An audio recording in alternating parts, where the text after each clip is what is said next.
Tom Wesley. Good morning, sir. Good morning, Jim. What a great morning it is for the campaign. You know, last night we discovered that Richard Neal is actually polling against us. So he's using my name in his polls to figure out what he's going to do in November. I heard about this. You know, it's funny because word gets around when people are doing polls.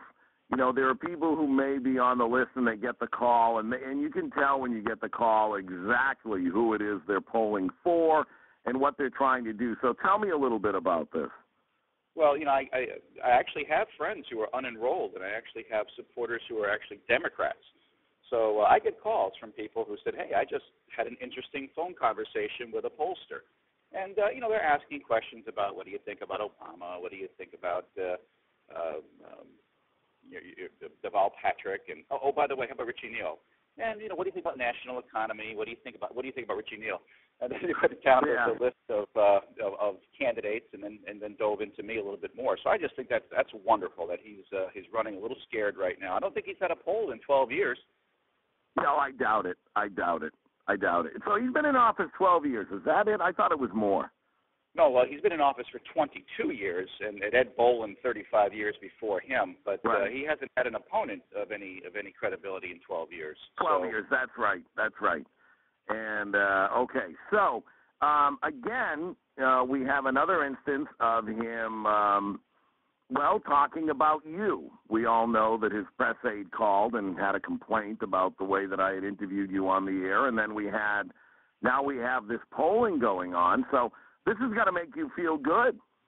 It's a great way to wake up in the morning, Jim. I'll tell you that. We're working a hard campaign. We're out there all the time trying to run a campaign with integrity and truthfulness and hard work, and maybe it's beginning to pay off. I believe it is. We had spoken the other night because I had bumped into you, and you had said that you wanted to challenge Congressman Neal to put out a memo saying you would no longer support Charlie Rangel as chair of the Ways and Means, the very powerful House Ways and Means Committee, a committee that Congressman Neal got an assignment to, I think, last year. But I guess that point is now moot. Well, I most things I've done with Richard Neal, he's not responded, which is pretty much par for the course if you're not a donor. But I'd asked him to take a stand on how he felt about Charlie Rangel. I mean, Charlie Rangel's been in Congress for 40 years. He's been dodging some ethical allegations for a number of years, and finally one has come home to roost.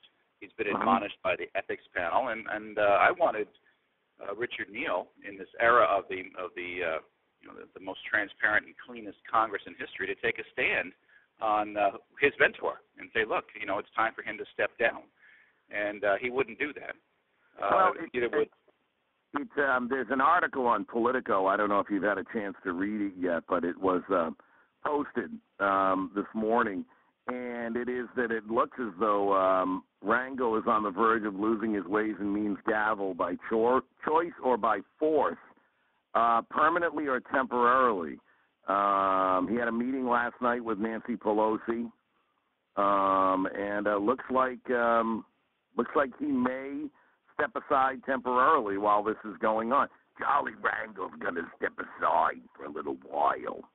Well, what's interesting is that Richard Neal is not the second most senior person on that committee, but he is sort of the de facto assistant chair, if you will. Charlie Rangel has handed him the gavel on a number of occasions.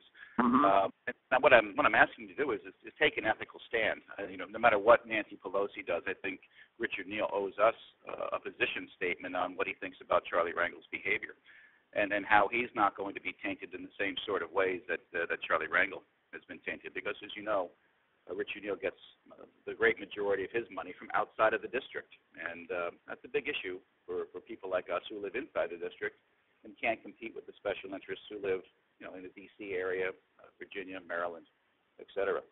We're talking with Tom Wesley, he's a Republican candidate for the 2nd Congressional District. He's Jay Flightman. Dr. Jay Flightman is also a Republican candidate. They will square off in the primary to see who takes on Congressman Richie Neal in the fall. You just mentioned Congressman Richie Neal's money.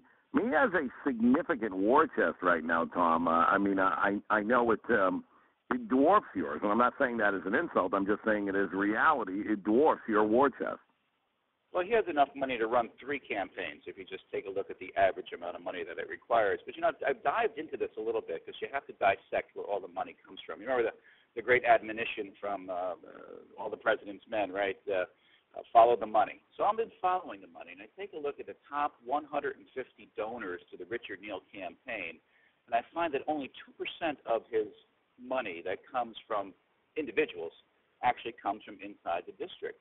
And only a third of that money that he gets from individuals comes from Massachusetts. The rest of it comes from, as I mentioned before, Washington, Maryland, Virginia, and, of course, the great majority of his money comes from political action committees. But you look through it town by town, the 41 towns that make up the 2nd Congressional District, there's a handful of people that have donated to him. So his message is resonating with people, but they're not resonating with people who live inside the 2nd District. And I'd like so you're saying that he's not making a lot. You've looked at his campaign finance report. He's not getting a lot of money from within the district. Yeah, that's right. And most of his fundraisers are held down in the D.C. area or in Maryland, and it's kind of amazing to me to think that he relies upon the largesse of people who are probably benefiting from his legislative actions. Look, he sits on the Ways and Means Committee. Every piece of tax legislation that this country has goes across his desk, and I think there's a lot of people who like to get his ear, and they're willing to spend money to do that. He's sitting on about $3 million in the bank. That's why he can afford to spend money on polls at this stage of the campaign. But I don't think he wants to jeopardize any of that. That's why I don't think he wants to speak out about Charlie Rangel. And by the way, Richard Neal has taken $4,000 from Alan Stanford, who was an alleged Ponzi schemer, and he's not given that money back. I'm not accusing him of any malfeasance in that regard, but he should give that money back. That wasn't Stanford's money. It's from somebody else's pocket that he built, and it's wound up in Richard Neal's bank account. It's time for him to give that back. In the short time we have left, have you presented any kind of challenge to him or about this money? Or I mean, I know that you still got a primary to go through, but have you presented any kind of a challenge to the congressman or tried to reach out to him about the Rangel situation or the fundraising situation? Well, every time I reach out to his office, I get the same response, which is a dial tone. So no, we haven't connected with his office, but I would love to challenge Richard Neal to run a campaign financed exclusively by money that's raised within the 2nd Congressional District. I think that would be a real challenge, and he can let the other $3 million collect interest while the next 7 or so months unfold before us. I don't know if I'll get an answer from him on that challenge either, but I think that would be a very interesting way to restore power to the people in this election. Are you going to formally ask him that? If the let's do the race this way. I mean, I know you still have to go through a primary, but are you going to formally make that request? Well, I'm formally making it right now, and I'll put it in writing and make it a press release here very shortly. I think it's a great idea. Let's make it a exclusive race based upon what the people of the 41 towns of the 2nd Congressional District want to do.